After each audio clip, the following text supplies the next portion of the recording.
Hello, Dr. Zakir Naik. My name is Harris. I'm from Phoenix, Arizona, in the United States. I'm an entrepreneur and a marketing manager. Two of my friends in America have converted watching YouTube videos of you. One of them a Christian, one of them an atheist.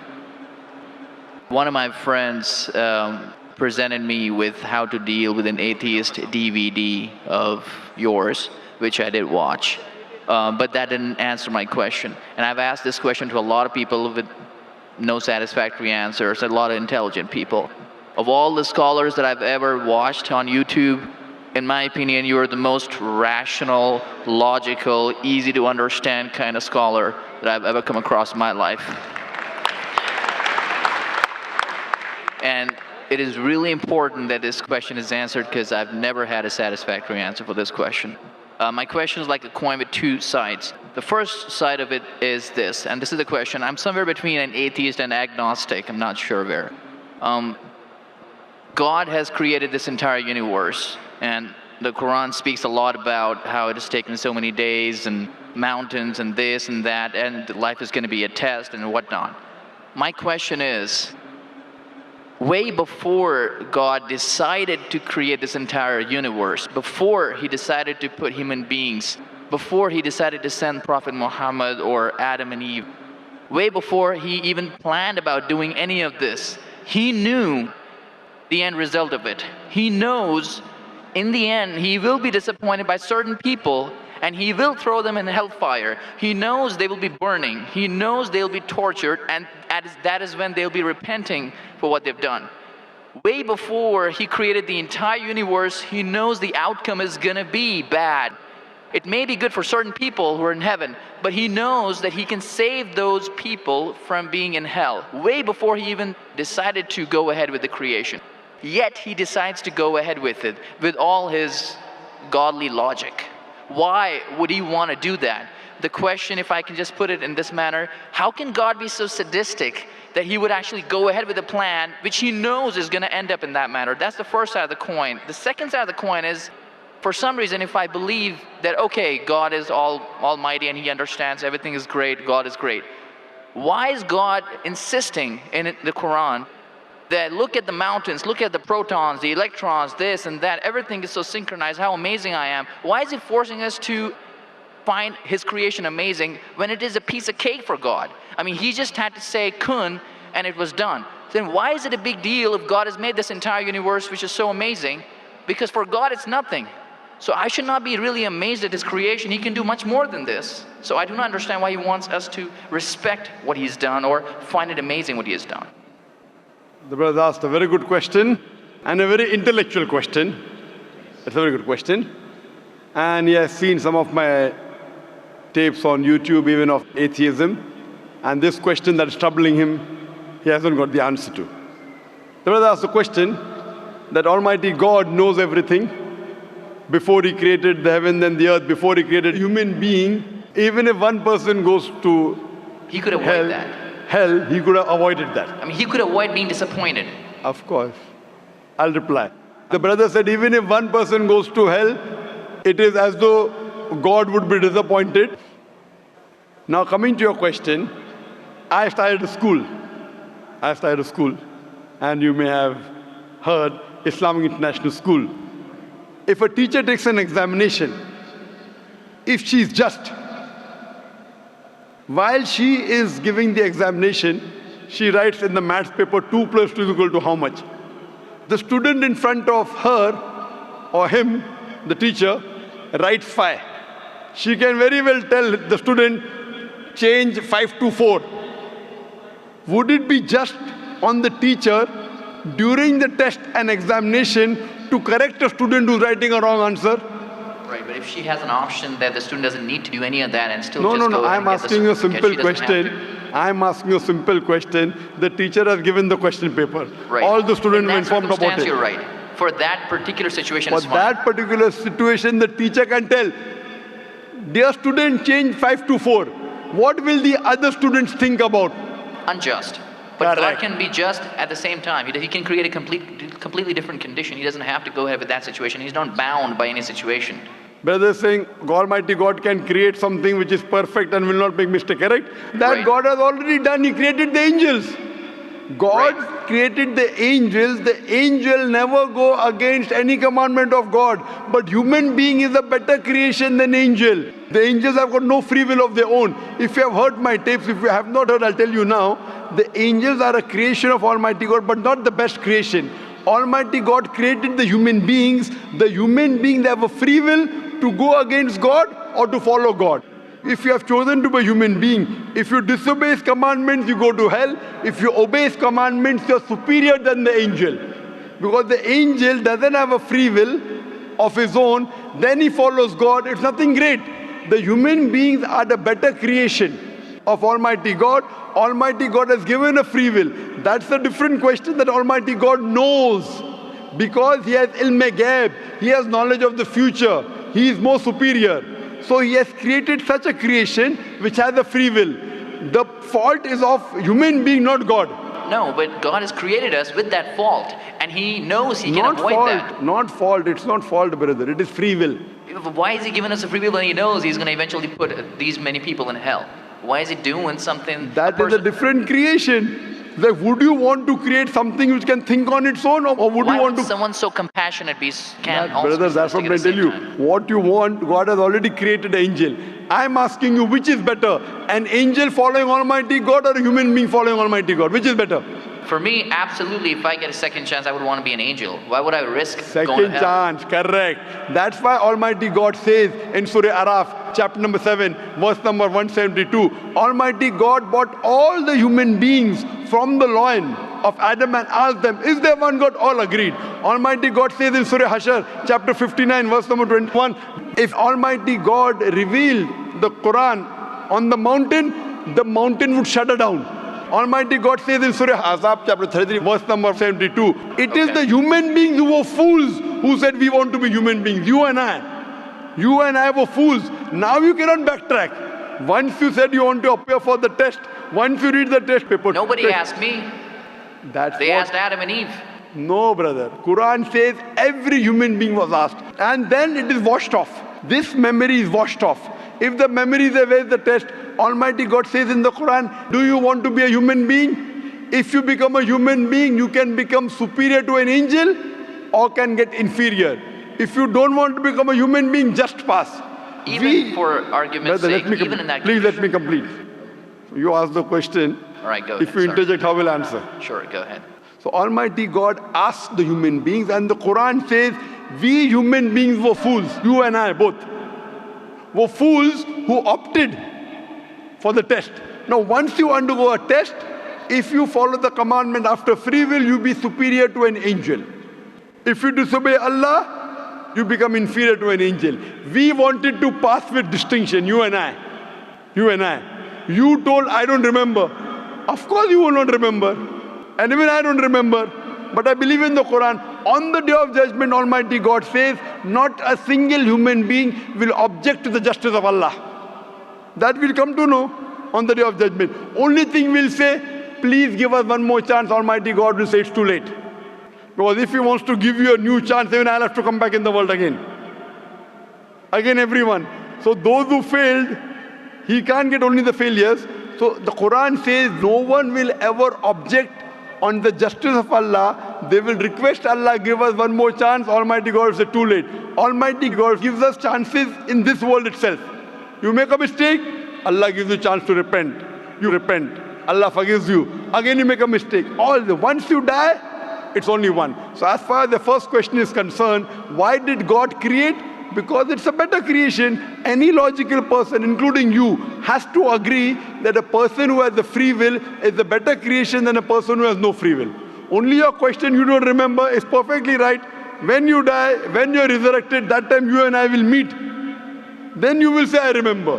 Even I don't remember now. But I have faith in the Quran that Quran cannot be wrong, because scientifically, if you heard my lecture, 80% of the Quran is 100% matching with science. 20% is ambiguous, neither right, neither wrong. So my logic says when 80% is 100% correct and not even 0.1% of the 20% is wrong, so my logic says even this 20% would be right. I'm a scientific person, I'm a logical person. So I believe in the statement of the Quran that we chose. If you wouldn't have chosen, you could have questioned God. Why did you make me a human being? Then God would have been at fault. But God says in the Quran, He asked, the mountains were afraid. Everything else was afraid. We human beings opted for this. But do you remember being asked? I don't remember being asked. Brother, that question. if you heard my answer, even I don't remember. But if you remember, then where is the test? Imagine if a teacher teaches you something. Teacher teaches you something. Teacher gives you the book. The teacher has to take away the book for the test. If the teacher says, okay, take the book and answer, where is the test? Okay, but why? After the examination is over, you can go home and check or not. But even before the exam began, God knows the end Brother, result. listen to me. After the examination is over, can you go and check home or not in the textbook? Absolutely. But during the examination, can you check? No. So now the examination is going on, brother. Once it's over, you can check. If you tell teacher, I want to see the textbook, I don't remember. No. During the examination, you cannot refer to the textbook. It will be called cheating. Correct? So once the examination is over, if you don't remember, you tell God, what is this illogical? But Quran says not a single human being will object to the justice. Let the test get over. So today, I being a scientific person, I being a logical person, based on my knowledge of science, based on my logic, when I read the other scriptures and when I read the Quran, I find Quran is the only book, only religious scripture on the face of the earth which passes this test. So therefore I, being a scientific person, being a logical person, agree, okay, fine. This statement of the Quran also has to be right. I don't remember, that's the test. If I remember, where is the test? So that answers the first part of the question. First part, that saying that God was sadist. God is not sadist. For example, I start a medical college. I want the school students to go to medical. How many students who go to school enter the medical college? Just roughly, can you guess? Few. Surely less than 5%. Less than maybe 1%. So why did you make a college where only 1% can enter? Fine. It is for selected few. So same way God made heaven, Jannah, Jannat-e-Firdaus. Everyone cannot go to Jannat-e-Firdaus. Why not? Sorry? Why not? Why can't everyone go to medical college? Because it's human capacity. If humans were capable of being able to put everyone in medical college, they would. That's the way we are made. The same way, everyone cannot become a doctor. Only those who have the capacity. Same way, everyone cannot go to Jannat-e-Firdaus, the high levels of paradise. We have to strive. God has given you capacity. If you don't follow His guidance, you cannot. If you follow His guidance, to go to Jannah is very easy. If you're intelligent, it's very easy. If you're intelligent and if you're truthful to yourself. But if you're not truthful to yourself, even a non-intelligent man can go to Jannah. Only thing, you should be truthful. God has given you different options how to follow Him. Some people think they are smart. I tell them they're extra smart.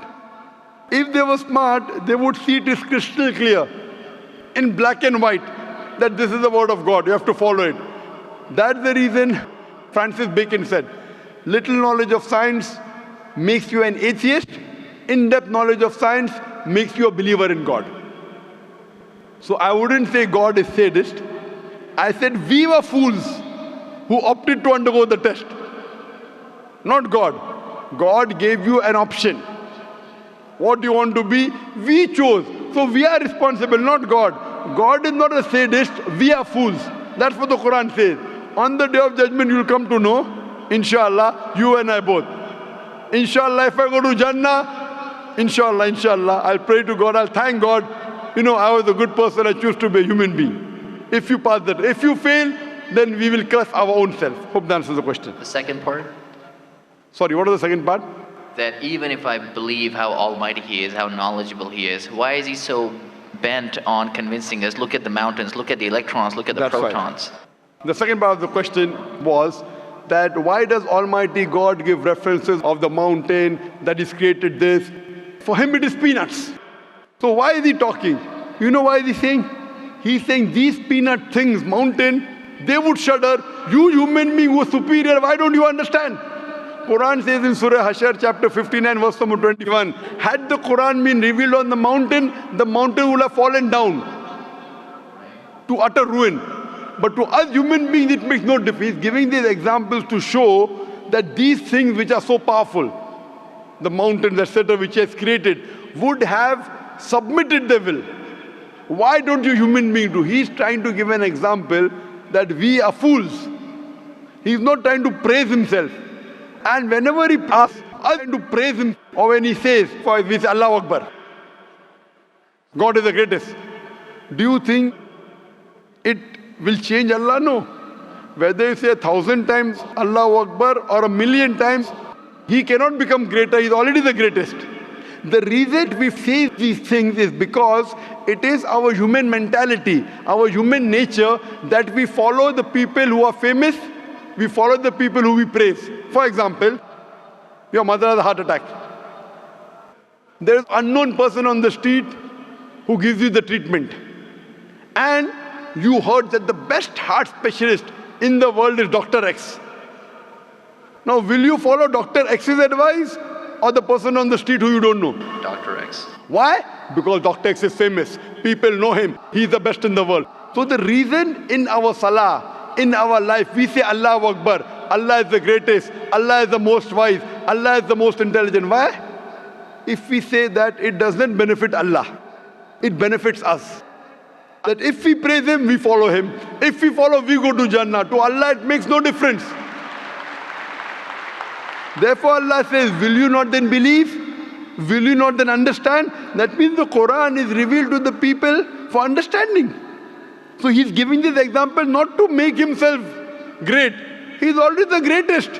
Whether you say 1,000,000 times Allah is the greatest, it will not make a difference to Allah. He's telling it to you. Allah says in the Quran, Allah does not require you, you require Him. So when we praise Him, it is human psychology that the person you praise, person you talk great about, you tend to follow His advice. By following His advice, it will benefit you, it will not benefit Him. He is already the greatest. He is already the merciful. So these are rules and regulations laid down. He is our creator. He knows our mindset. You are a student of science, correct? I am also a student of science. The moment I come to know, Allah mentioned these scientific facts which we came to know today, 50 years back, it increases my faith in Allah. Allah says in Surah Fussilat chapter 41 verse 53, Sanurihim ayatina fil afaqi wa fi anfusihim hatta yatabayyana annahu al-haq. Soon we shall show them our signs in the furthest regions of the horizons and into their soul until it is clear to them that this is the truth. So Allah is giving these examples so that it benefits us. For Him, it makes no difference. It is benefiting us, so He is giving us a chance to follow Him so that we can go to heaven. Hope that answers the question, brother. I recognize His power, and I understand He's amazing in all that He's done. But am I expected to be amazed at His achievements at creating this universe? Because for Him, it's like a 1-second job. Correct. Right? So for Him, which is 1-second job, when He tells you not to have alcohol, if you have alcohol, sure. But am I expected to be amazed at His creation? No, see, the thing is that He is not there to prove Himself better. If you believe that for Him it is peanuts, so will a person lie? No. So if He says don't have alcohol, you will not question Him. No. Don't have pork, you will not question Him.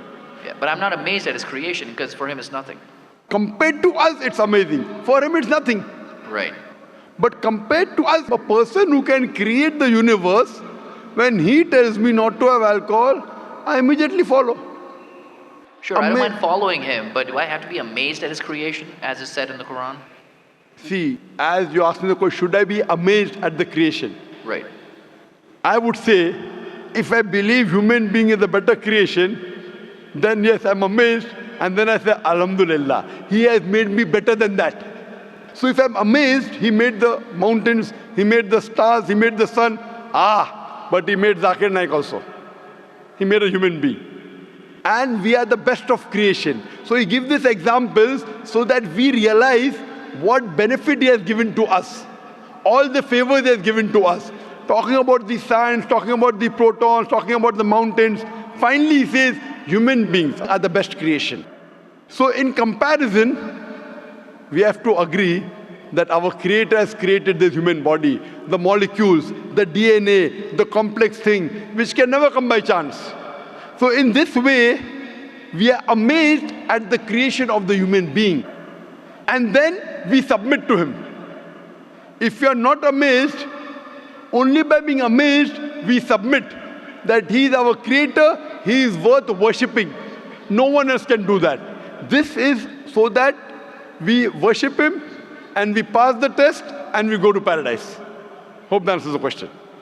If Bill Gates gives me $100, should I be amazed that he has given me that money? I believe that the question has been answered, and unfortunately we are very constricted for time. You are welcome to come back tomorrow, inshallah. As with all of the brothers and sisters, we have come to the end of tonight's session. So please, a very I'll big just give thank this you. last. It said, if Bill Gates gives you $100, Should I be amazed? will you get amazed? Brother, the question is, why should Bill Gates give you $100?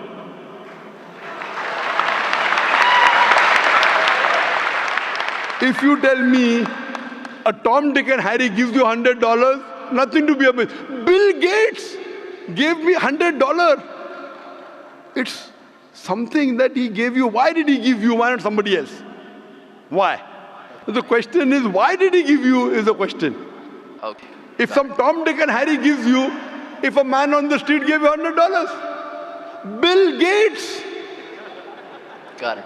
You got it, The no? answer. Got it. I got that. So now you're convinced, huh? Yes, absolutely. That is the answer. So inshallah, I hope that we'll come closer to Islam. So I should not be amazed at the fact that he's given me the money. I should be amazed it's him who's giving the money. Alhamdulillah.